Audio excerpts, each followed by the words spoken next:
pendant 3 mois. Ne pouvant plus les cacher, elle prit une caisse de joc qu'elle emplissait de bitume et de poids. Elle y mit l'enfant et le déposa parmi les roseaux sur les bords du fleuve. La sœur de l'enfant se tint à quelque distance pour voir ce qui lui arrivait. La fille de Pharaon descendit au fleuve pour se baigner et ses compagnes se promenèrent le long du fleuve. Elle aperçut la caisse au milieu des roseaux et elle envoya sa servante pour la prendre. Elle l'ouvrit et vit l'enfant. C'était un petit garçon qui pleurait. Elle a eu pitié et elle dit: c'est un enfant des Hébreux. Alors la sœur de l'enfant dit à la fille de Pharaon: veux-tu que j'aille te chercher une nourrice parmi les femmes des Hébreux pour allaiter cet enfant? Va, lui répondit la fille de Pharaon. Et la jeune fille alla chercher la mère de l'enfant. La fille de Pharaon lui dit: emporte cet enfant et allaite-le moi. Je te donnerai ton salaire. La femme prit l'enfant et l'allaita. Quand il y grandit, elle l'amena à la fille de Pharaon et il fut pour elle comme un fils. Elle lui donna le nom de Moïse, car, dit-il, je l'ai retiré des eaux. Amen. Hein? Amen. Et nous voyons ce texte que nous venons de lire, ça complète notre texte du jour. Ça complète notre texte du jour. Bien-aimés, dans la Bible, il y a des choses qui effrayent. Il y a des choses, ça donne la peur. On nous a toujours dit que de ne pas lire la Bible comme un roman. Il faut qu'on lise, qu'on médite la Bible. Tu vois, quand nous lisons l'histoire de la naissance de Moïse, il était né après un décret. Il était né après un décret. Le décret de Pharaon, qu'il avait dit que les enfants garçons de 0 à 2 ans meurent. Les enfants hébreux meurent de 0 à 2 ans. Qu'ils meurent. Ce qui m'étonne quand je lis ce texte, on dit, au verset 9, la fille de Pharaon lui dit: emporte cet enfant et allaite-le moi. Je te donnerai ton salaire. La femme prit l'enfant et l'allaita. Il dit: allaite-le moi. Elle parle à la mère de l'enfant. Allaite-le moi. Tu dois allaiter cet enfant pour moi. Il parle à la propriétaire de l'enfant. Il parle à la propriétaire de l'enfant. Bien-aimé, Dieu est grand et il te garde malgré les multitudes de décrets qui tombent contre toi dans le monde des ténèbres. Il y a des multitudes de décrets qu'on fait tomber à chaque minute contre toi dans le monde des ténèbres. Tu n'en sais rien, mais Dieu te garde. Dieu nous garde malgré les multitudes. Ce qui m'étonne, là où le décret est tombé, c'est là où l'enfant grandit. Et aussi l'enfant mâle. Si peut-être Pharaon était fille, on allait dire, bon, le décret était pour les garçons, l'enfant qui est né était fille, ça c'est bon, c'est normal. Il peut vivre dans la maison de Pharaon. Mais le décret était contre les enfants mâles. Celui qui vient de naître, il est mâle.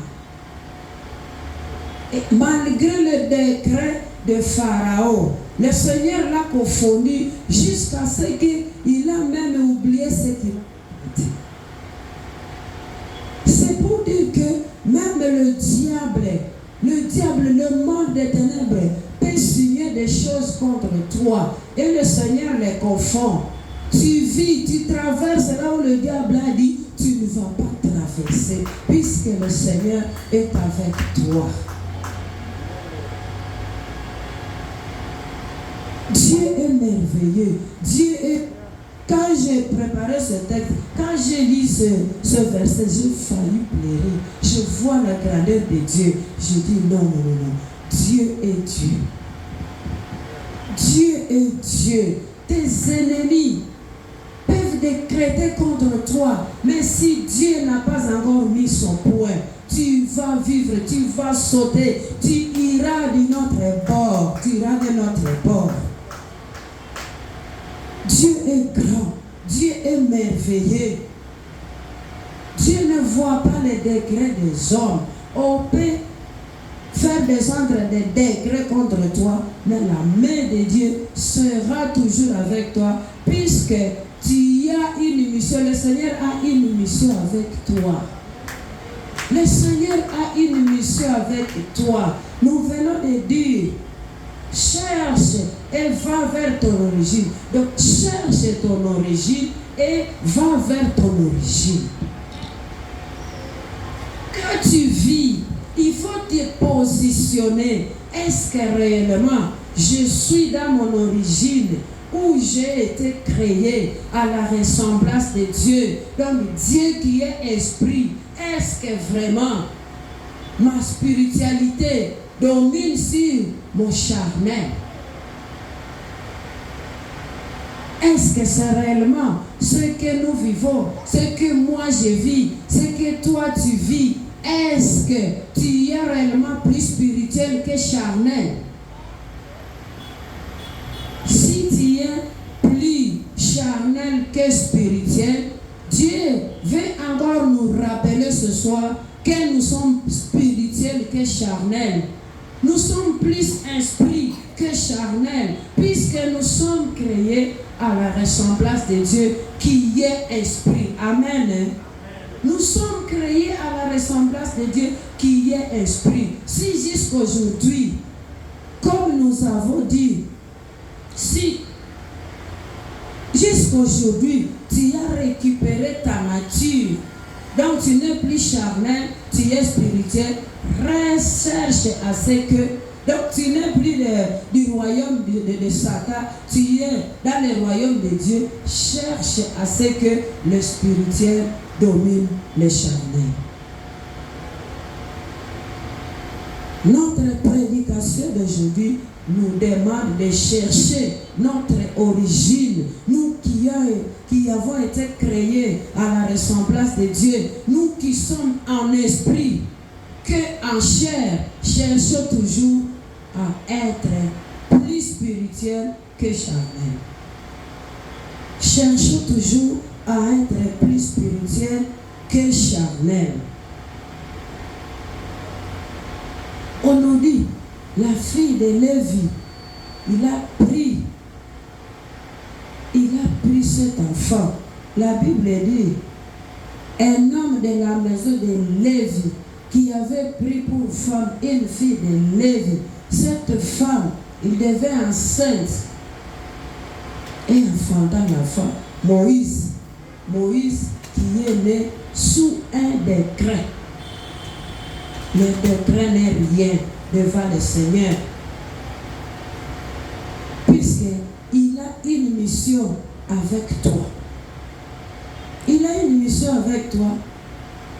Pharaon, le Seigneur l'a confondu. Malgré ton décret, tu vas garder cet enfant. Tu vas garder cet enfant. On se demande, c'est dans quel mécanisme où Moïse, il n'est même pas égyptien. Il vit dans le palais royal.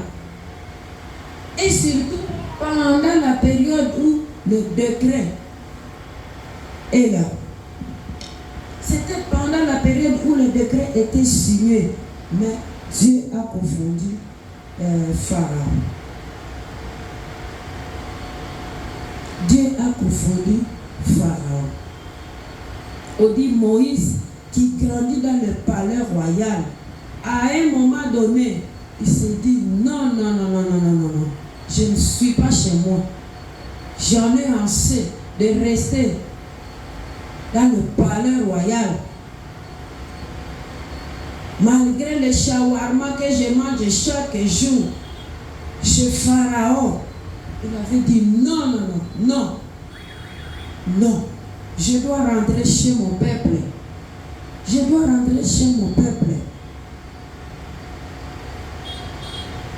Comment Moïse a su que la fille de Pharaon n'était pas sa mère?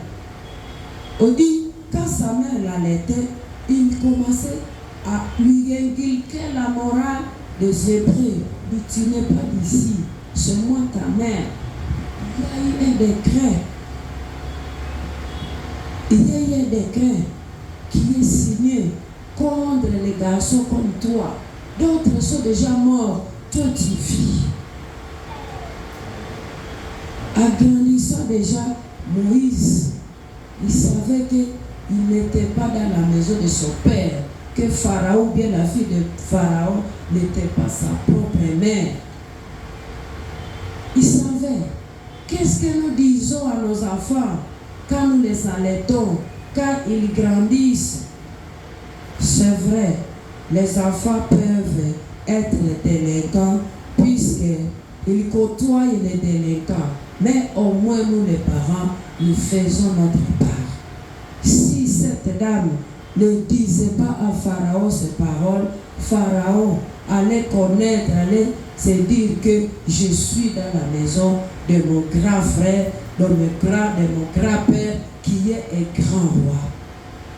Quand nous allaitons nos enfants, quand nous faisons grandir nos enfants, il faut leur parler de notre doctrine biblique. Tu dis, il y a un homme appelé Jésus qui est mort sur la croix. Il est venu nous racheter. Nous étions égarés pour l'éternité. Mais ce Jésus-là est venu naître dans le ventre de Marie pour nous sauver. Quand l'enfant grandit avec cette morale, il va chercher son origine. Amen. Il va chercher son origine. Pharaon a dit trop c'est trop avec les shawarma dans la maison de Pharaon. Je vais chercher mon origine. Je vais chercher mon origine. Il a dit je dois rejoindre mon peuple. Je dois rejoindre mon peuple. Je dois chercher mon peuple. Nous avons parlé de deux positions. La première position dit, as-tu déjà récupéré ta nature?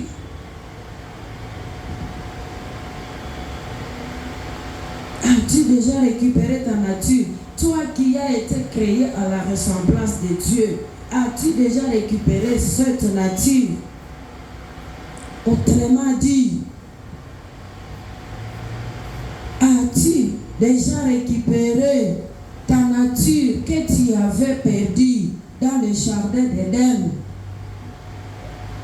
As-tu déjà récupéré ta nature? Si tu as récupéré ta nature, tu es censé vivre en esprit. Est-ce que réellement tu vis en esprit comme on vient de le dire? Est-ce que l'esprit prime sur le charnel? Ici, si tu n'as pas encore récupéré ta nature, le Seigneur veut que tu quittes le royaume du diable pour le royaume de Dieu. Tu quittes le royaume du diable pour le royaume de Dieu. Le Seigneur veut que tu t'engages sincèrement. Tu sais que tu avais une nature en esprit. Tu étais dans le confort, dans le paradis. Mais tu n'as plus ce confort puisque tu es né de Adam et Ève. Alors le Seigneur te pose une question. Est-ce que du moins tu as déjà récupéré cette nature? Autrement dit, est-ce que tu as déjà accepté Jésus-Christ comme Sauveur et Seigneur? Puisque c'est dans ce temps-là que nous récupérons notre nature. Peu importe les shawarma que tu manges chaque jour dans le royaume du diable, c'est comme Moïse qui a dit que trop c'est trop dans la maison du Pharaon. Je vais rejoindre ton peuple, mon peuple. Est-ce que tu as ce souhait de rejoindre ton peuple? Est-ce que tu as ce souhait? Si tu n'as pas encore accepté Jésus-Christ comme Sauveur et Seigneur, quand tu vois les gens qui sont sauvés, est-ce que tu sais que tu es issu de cette origine, toi qui as été créé à la ressemblance de Dieu, et le souhait de rejoindre ton peuple, et le souhait de récupérer ta nature? Tu n'es pas du royaume du diable, tu es du royaume de Dieu. Si tu sens que réellement tu n'es pas dans ce royaume, cherche à être dans ce royaume. Amen. Cherche à être dans ce royaume. On dit Moïse, le verset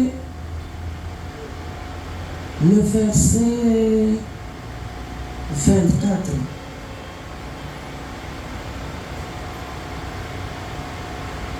Hébreux 11, 24, notre premier verset de notre texte. C'est par la foi que Moïse, devenu grand, refusant d'être appelé fils de la fille de Pharaon, aimant mieux être maltraité avec le peuple de Dieu que d'avoir pour un temps la jouissance du péché. Moïse a dit non. Trop c'est trop. Je ne suis pas chez moi. Je ne suis pas avec mon peuple. Je dois rejoindre mon peuple malgré la souffrance. Amen. Amen. Et ce souhait comme Moïse, tant que tu sais que tu n'as pas encore accepté Jésus-Christ comme Sauveur et Seigneur, tant que tu sais que tu es loin de la face de Dieu, peu importe la souffrance, peu importe la souffrance de sauver. Les gens qui sont sauvés souffrent de beaucoup de choses. Les gens qui sont sauvés, ils souffrent de beaucoup de choses, puisqu'ils se disciplinent de beaucoup de choses. C'est pourquoi, toi, qui es encore dans le royaume du diable, j'aimerais que tu puisses te décider comme Moïse, qui a dit trop c'est trop. Trop c'est trop. On dit, c'est par la foi que Moïse devenu grand, refusant d'être appelé fils de la fille de Pharaon. Il a dit non, ce n'est pas ma fille. Ce n'est pas ma mère. Je ne suis pas chez mon grand-père. Malgré sa fortune, malgré son niveau, son rang social, je ne suis pas chez nous. J'aimerais souffrir avec mon peuple. J'aimerais souffrir avec mon peuple. Il s'est décidé, il s'est engagé. C'est pour cela que quand nous nous engageons en Christ, peu importe la jouissance que tu trouves dans le monde du diable, peu importe la souffrance que tu trouves dans ce monde, tu dois peut-être être content de la jouissance que tu as avec le Seigneur. Amen. Amen. Quand tu sais que tu es dans le Seigneur, tu sais que tu es dans le Seigneur, cherche à jouir dans ce que tu es ou bien dans ce que tu as. Que tu es dans le Seigneur.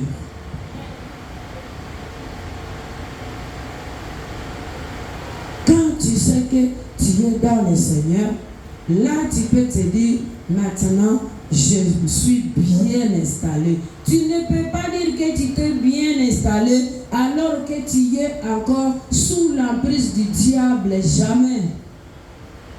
Tu es encore sous l'emprise du diable. Peu importe ce que tu dois recevoir dans le royaume du diable, ce n'est rien, rien, rien. Même si tu as de l'argent dans des comptes, même si tu as des immeubles, même si tu fais ce que tu veux, tu jouis de la manière où tu vois que tu es dans ton confort. Si tu es encore dans le royaume du diable, tu n'as rien fait. Tu n'as rien fait. Moïse s'est retrouvé que je n'ai rien fait. Tant que je suis, entre guillemets, le petit-fils de Pharaon, je n'ai rien fait. Il faut que je rejoigne mon peuple. Pharaon s'est décidé. Il a dit non, il faut que je rejoigne mon peuple. C'est pourquoi notre thème d'aujourd'hui, on dit cherche et va vers ton origine. Toi tu as été créé à la ressemblance de Dieu. Dieu qui est esprit, cherche ton origine. Bien-aimés, cherchons notre origine. Ou bien si nous avons déjà récupéré notre origine, conservons notre origine. Conservons notre origine. Pharaon a vu qu'il n'a rien fait tant qu'on l'appelle petit-fils de Pharaon. Je n'ai rien fait. Il faut que je rejoigne mon peuple. Aimant mieux être maltraité avec le peuple de Dieu que d'avoir pour autant la jouissance du péché. Pharaon, il a vu qu'il s'est soutiré du peuple béni. Dans la maison de Pharaon, il s'est soutiré du peuple béni. Beaucoup de gens cherchent à récupérer cette origine. Ils n'arrivent pas. Ils se disent, comment vous faites pour vivre avec Jésus? Vous faites comment? Cette discipline que tu es en train de faire, beaucoup de gens t'envient. Puisqu'ils ont essayé de se discipliner, mais ils n'ont pas pu. Ils n'ont pas pu pourquoi? Puisqu'ils n'ont pas un soubassement sur Jésus. Ils n'ont pas un soubassement sur Jésus. Jusque-là, ils se contentent de se dire, nous allons à l'église, nous donnons des offrandes, nous donnons des dîmes, nous compatissons avec ceux qui souffrent, et ceci ou cela, nous donnons peut-être des aumônes, mais ils n'ont pas un soubassement sur la croix de Golgotha. Toi qui as accepté Jésus-Christ comme sauveur et Seigneur, tu as récupéré ton origine. Tu as récupéré ton origine. Ce qui te reste, c'est de savoir si réellement tu sauvegardes cette origine-là. Si tu l'as déjà récupéré, donc la nature, continue à garder cette nature. Et cette nature, nous la gardons quand nous marchons selon la volonté de Dieu, quand nous marchons dans la crainte de l'Éternel. Toi qui jusque-là, tu es encore dans le monde, je vais te dire que tu n'es pas dans le confort recherché, ou bien tu n'es pas dans le confort qui est plus élevé que le confort de Moïse, mais le confort de Moïse qui était dans le palais royal. C'est le diable qui nous trompe, c'est le diable qui nous embrouille. C'est le diable qui nous embrouille. Moi, je me suis toujours dit que les gens qui meurent ont fait fort dans des campagnes. Donc, il est né dans les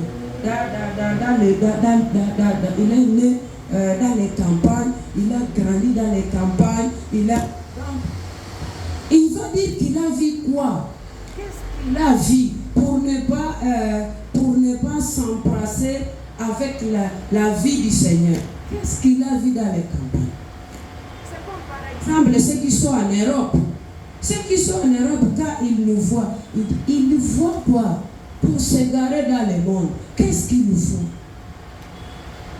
Qu'est-ce qu'ils nous font? Que les anges que tu as déjà embrassés qui dépassent les anges de Pharaon qui étaient dans le palais royal. Et il a dit, trop c'est trop, je quitte ce palais.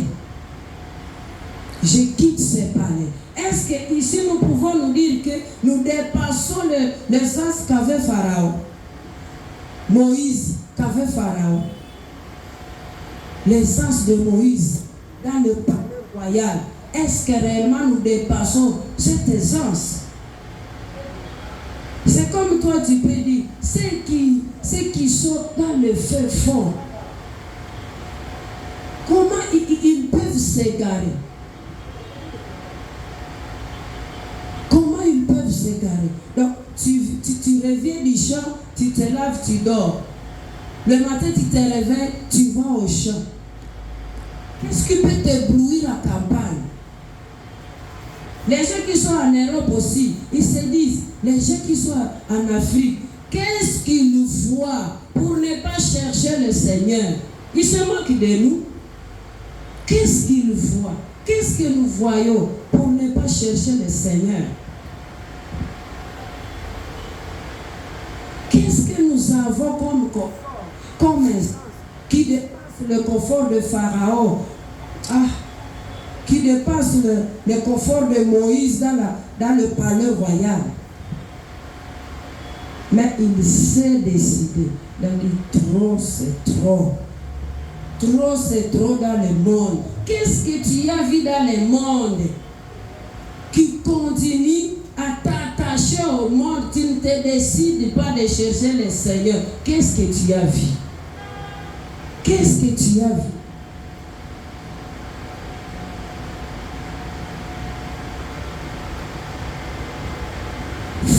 Moïse s'est décidé, il a dit, trop c'est trop. Dès lors, je quitte la maison de Pharaon. Vaut mieux souffrir avec mon peuple. Vaut mieux souffrir avec mon peuple. À quoi bon d'avoir une grande fortune chez le diable au lieu de chercher le Seigneur? Quand tu sais que tu es avec le Seigneur, là tu peux dire, je commence la vie.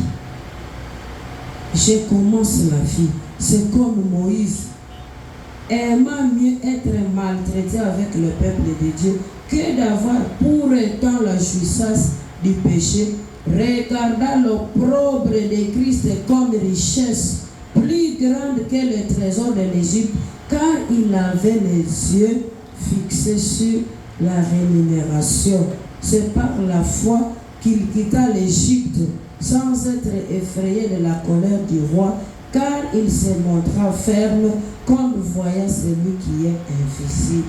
Amen.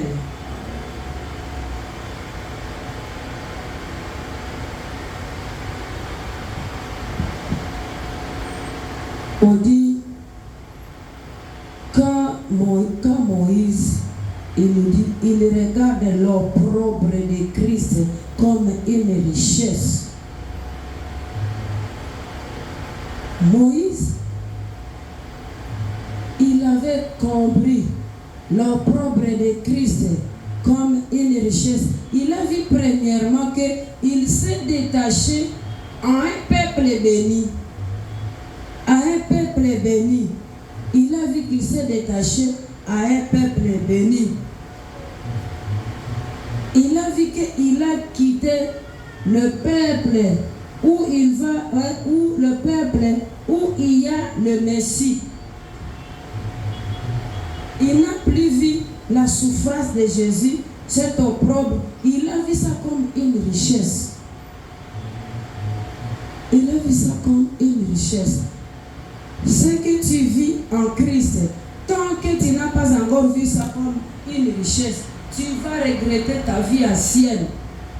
Tu vas toujours regretter ta vie ancienne, puisque tu n'as pas compris que ce que tu vis en Christ, c'est ça la richesse. C'est ça la hauteur de la richesse.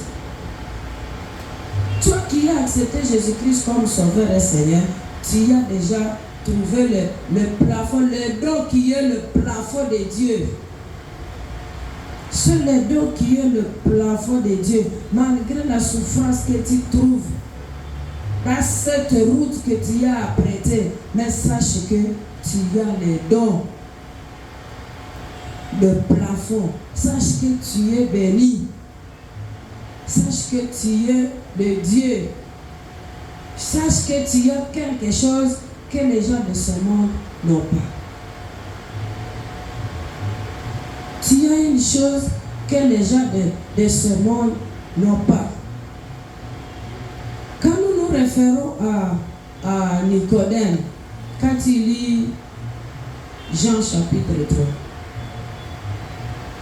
Quand nous lisons Jean chapitre 3, nous voyons que Nicodème ne manquait de rien.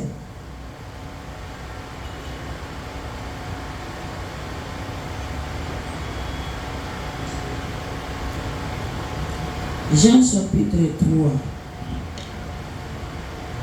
Quand Jésus s'entretient avec Nicodème, le verset 3,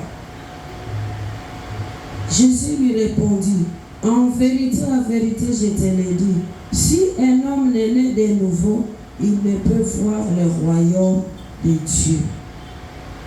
Si un homme n'est né de nouveau, il ne peut voir le royaume de Dieu.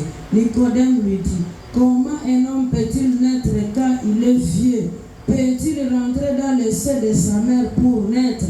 Jésus répondit, en vérité, je te le dis, si un homme n'est né d'eau et d'esprit, il ne peut entrer dans le royaume de Dieu. Amen. Si il n'est né d'eau et d'esprit, tu vois, Jésus est en train de ramener toujours Nicodème à cette nature-là spirituelle. Dieu est esprit. C'est le verset que nous avons lu. Et Jean 4, 24. Dieu est esprit. Donc notre nature est esprit. Notre origine est esprit. Nous devons être plus spirituels que charnels. Dieu est esprit et il faut que ceux qui l'adorent en esprit et en vérité. Quand Dieu s'entretient à Nicodème, il veut toujours lui montrer que cherche à être esprit. Cherche à être plus spirituel que charnel. C'est ça notre origine. C'est ça notre origine. Et comme nous avons dit tout au début, là, nous avons dit qu'aujourd'hui nous commémorons la Pentecôte. La Pentecôte où l'Esprit de Dieu est descendu chez les disciples. La Bible nous dit qu'avant la Pentecôte, les disciples, ils avaient peur.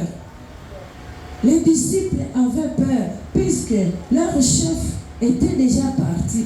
Ils avaient peur des Juifs. Ils avaient dit, aujourd'hui, comme notre chef est parti, on va nous tuer, on va nous chercher. Et ils étaient enfermés. Mais après la Pentecôte, lorsque l'Esprit Saint est descendu, chez les disciples. Nous allons lire ça. Actes des apôtres.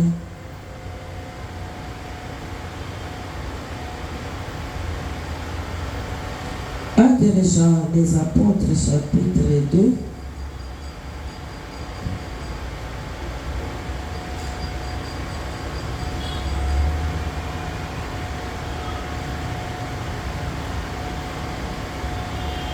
Actes des apôtres, chapitre 2. On dit, les jours de la Pentecôte, ils étaient tous ensemble dans le même milieu. Tout à coup, il vint du ciel un bruit comme celui d'un vent impétueux, et il remplit toute la maison où ils étaient assis. Des langues semblables à des langues de feu leur apparurent, séparés les uns les autres, et se posèrent sur chacun d'eux. Et ils furent tous remplis du Saint-Esprit. Ils se mirent à parler en d'autres langues, selon l'Esprit leur donnait de s'exprimer. Selon que l'Esprit leur donnait à s'exprimer. Or, il y avait en ce jour à Jérusalem des Juifs, hommes pieux de toutes les nations qui sont sous le ciel. Au bruit qui y eut, la multitude accourut et il fit confondre parce que chacun les entendait parler dans sa propre langue. avant la Pentecôte, les disciples étaient enfermés. Après la Pentecôte, ils ont une puissance. Ils ont une puissance. Les disciples, ils n'avaient plus peur. C'est à ce moment-là qu'ils étaient descendus dans les rues pour prêcher. C'est à ce moment qu'ils se sont sentis aptes d'aller prêcher. Suite à cette puissance, avant ils étaient enfermés. Après, ils s'étaient sentis aptes de descendre dans les rues et prêcher la bonne nouvelle. Parler de la mort, l'assévérissement et la résurrection de Christ. C'est pour cela qu'aujourd'hui, toi qui n'as pas encore retrouvé ton origine, il te sera difficile. Il te sera difficile d'entrer dans ta mission. Il te sera difficile, à la même manière que les disciples, avant la Pentecôte, ils avaient difficulté de descendre dans les rues. Mais après la Pentecôte, c'était dit, ils avaient une puissance en eux qui leur disait, Oyekoya Eya. Ils n'avaient plus peur de prêcher l'évangile. Ils n'avaient plus peur de sortir. C'est pourquoi toi qui n'as pas encore accédé à ton origine, ça te sera difficile de prêcher celui qui est à côté de toi. Ça te sera difficile d'entamer ta mission. Or, chacun est né pour une mission. Chacun a sa mission. Comment tu vas entamer ta mission alors que tu n'as pas encore retrouvé ton origine? Tu n'es pas dans ton origine. Cherche ton origine. Cherche. Le terme dit, cherche et va vers ton origine. Tu es encore chez Pharaon. Comment tu vas faire ta mission dans la maison de Pharaon? Tu es sous l'emprise du diable. Comment tu vas faire ta mission alors que tu es sous son emprise? Cherche d'abord ton origine, et quand tu vas trouver ton origine, tu seras comme les disciples. Quand ils ont eu la puissance du Saint-Esprit, ils ont descendu sur le terrain, ils ont prêché, ils ont réveillé les malades, ils ont guéri les malades, ils ont guéri les paralytiques. Donc, ils n'avaient pas cette puissance-là. Ils avaient peur de l'évangile, honte de l'évangile, peur des Juifs. Tant que tu es dans l'ancienne origine, tu n'es pas dans ton propre origine, tu ne sauras pas descendre sur le terrain, tu ne sauras pas entamer ta mission. Alors que le Seigneur nous tous, il nous a mis sur cette terre, chacun avec sa mission. Chacun avec sa mission. Quand Moïse était dans la maison de Pharaon, est-ce qu'il avait fait quelque chose? Il n'avait rien fait. Il a fallu qu'il quitte la maison de Pharaon. Comment il devrait intercéder pour le peuple Israël, pour le peuple, alors qu'il est en train de bouffer les shawarma chez Pharaon. Il allait dire, toi, il allait tonner sur toi. Qu'est-ce que tu viens faire ici?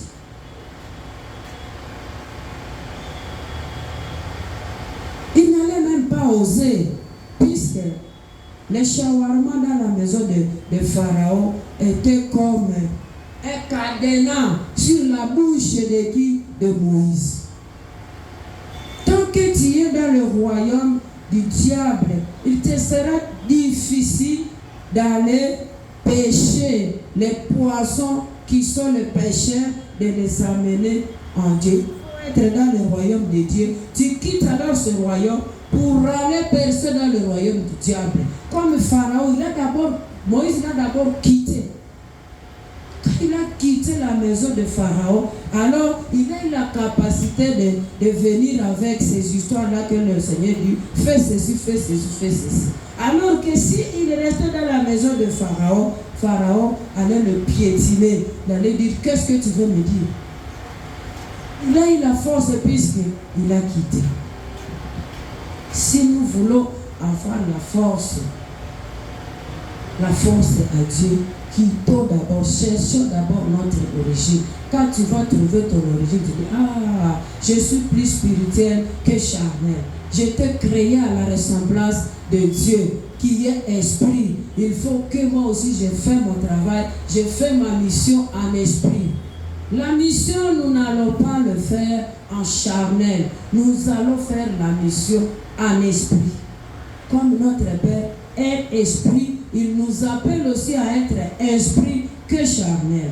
Quand nous serons esprit que charnel, nous allons entamer l'œuvre de Dieu. Quand nous allons voir nos propres de Christ, quand nous allons voir ça comme une guerre, quand tu vas voir ta souffrance comme une guerre, quand tu vas voir ta souffrance comme un appât qui va soutirer le pécheur là où ils sont, tu vas en dire dans cette souffrance. Tu vas en dire dans cette souffrance. Tu vas accepter de quitter, tu vas accepter de laisser, de se détacher des shawarma de Christ pour assumer la discipline avec Dieu et lui amener les âmes perdues.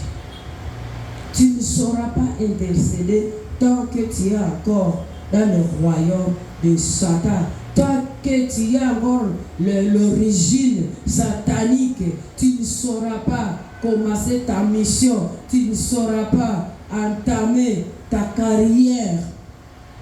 Aujourd'hui, comme c'est la Pentecôte, commençons une autre vie, comme les disciples, quand ils ont eu ce vent-là qui est l'Esprit de Dieu, la couverture est tombée de leurs yeux. Ils s'étaient sortis là où ils s'enfermaient. Ils sont descendus dans les rues, prêcher l'évangile, amener les âmes en Christ. C'est de cette manière que nous allons travailler pour Christ. Cherchons d'abord notre origine. Allons vers notre origine. Quand nous allons retrouver notre origine, nous saurons amener les âmes en Christ. Et nous-mêmes, nous saurons nous garder dans le chemin de Christ pour le ciel. Que le Seigneur nous bénisse.